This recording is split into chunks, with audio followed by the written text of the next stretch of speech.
آپ سبھی کی خدمت میں محمد خورشید خان کا آداب۔ ناظرین، آپ آتش نمرود کے بارے میں ضرور جانتے ہوں گے۔ آتش نمرود سے کیا مراد ہے؟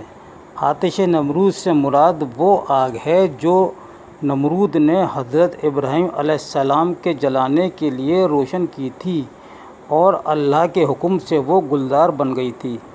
حضرت ابراہیم علیہ السلام بت پرستی اور نمرود کی خدائی کی ہمیشہ مخالفت کیا کرتے تھے اور جب بھی موقع ملتا بت خانوں میں جا کر بتوں کو توڑ ڈالتے تھے۔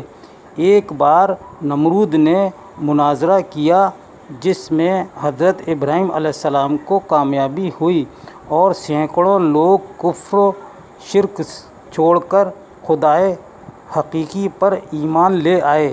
اس شکست پر جھنجلا کر نمرود نے ابراہیم علیہ السلام کو قید کر کے طرح طرح کی اذیتیں پہنچانا شروع کر دیں، لیکن اس پر بھی ابراہیم علیہ السلام نعرہ توحید بلند کرنے سے باز نہیں آئے۔ خدا پرستی سے عاجز آ کر نمرود نے ایک بہت بڑا آگ کا اعلاؤ روشن کرایا۔ اس اعلاؤ کے شعلے اس قدر بلند تھے کہ اس پر سے پرندے تک نہیں اڑ سکتے تھے۔ پھر ایک بڑی سی منجنیق رکھ کر حضرت ابراہیم علیہ السلام کو اعلاؤ میں پھینک دیا گیا۔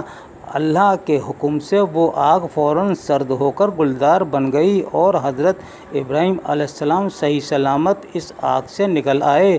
آگ کے اس گلزار کو گلزار ابراہیم اور گلشن خلیل بھی کہا جاتا ہے، اس لیے آتش نمرود کو شعلہ نمرود بھی کہتے ہیں۔